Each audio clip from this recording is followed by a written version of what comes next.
Hey, what's up guys? Welcome to Zero to Fixed with Chris. I just started this channel, kind of new to things.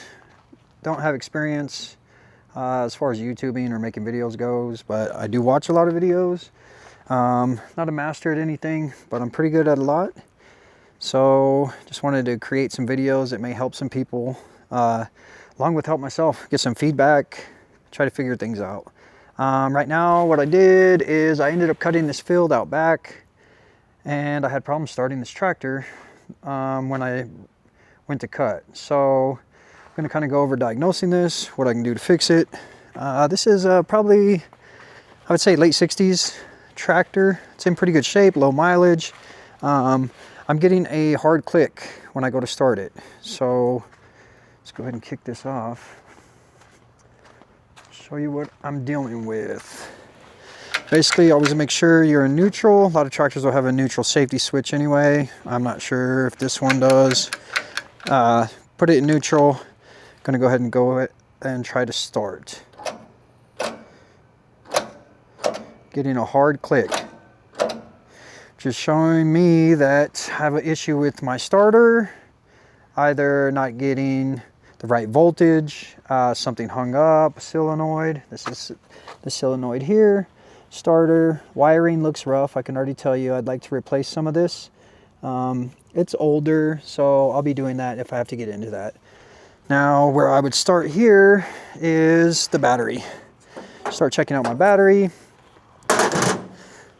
See what we got. I can see a big problem right now, a lot of corrosion. This is huge.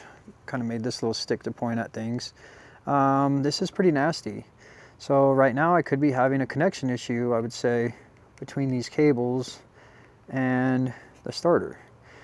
So first thing I'm going to do actually is test the voltage. I'm going to go ahead and put this up here. Maybe you guys can see like that. Got a little voltage tester. See what this battery is actually reading. Now one thing I did notice is right here, this battery is from 2021. It is 2026, so we're about 5 years in. Probably not going to last much longer.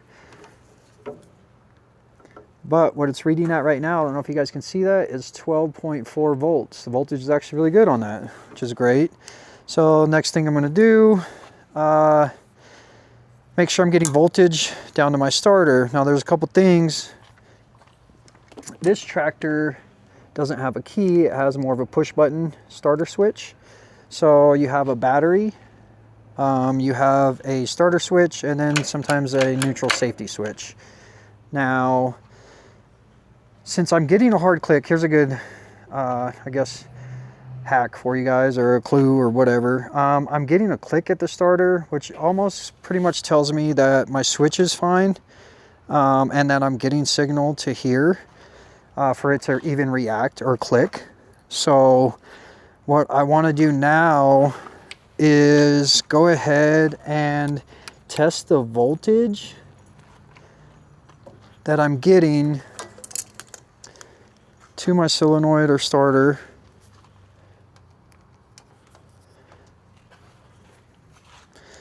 Sorry. So this is the power coming in. I don't know if you guys can see my voltmeter here, but it is showing 12.4 as well. So I'm getting 12.4 at the starter. Now when I go to click or go to engage, let's see what it drops to. 11.9, 11.8. So that's really good actually. What that's telling me is, you know, sometimes it'll fall off and you'll go down to 6 volts or, you know, anything low. Coming into this, we'd be having an issue with our cables, which our cables are nasty. I'm gonna go ahead and change those out anyway. But it's telling me that the voltage is getting to my starter and solenoid. Now, pretty much what I need to do is pull this starter off and maybe do a bench test. Now, I can bridge this with a screwdriver on my contacts and see if I get the same reaction. If it turns, let me see if I can find a screwdriver. So if we were to use this and cross these over and kind of bypass your solenoid, with me still getting the same reaction as far as it just clicking, tells me that something's either wrong in this starter or inside with the flywheel, this connection. So it's got to be pulled off. Basically bench test that. I'm probably not going to do the bench test. I'm about to redo this tractor. So I'm going to pull it off, take it down to the starter guys, let them deal with it. Probably just going to redo it anyway. I'm about to paint this tractor. So first things first, what we should do is disconnect our battery. That way we're not getting shocked, hurt, or mess anything up, of course.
Looks like there's a few nicks and stuff, but I don't see any missing teeth. So I'm hoping that whatever's going on is internal and I can just get it rebuilt. I'm gonna go ahead and take it down to that shop and then tell me what you guys think. I'll let you know what they come up with. If I miss something, we can go over that. And stay tuned for part 2.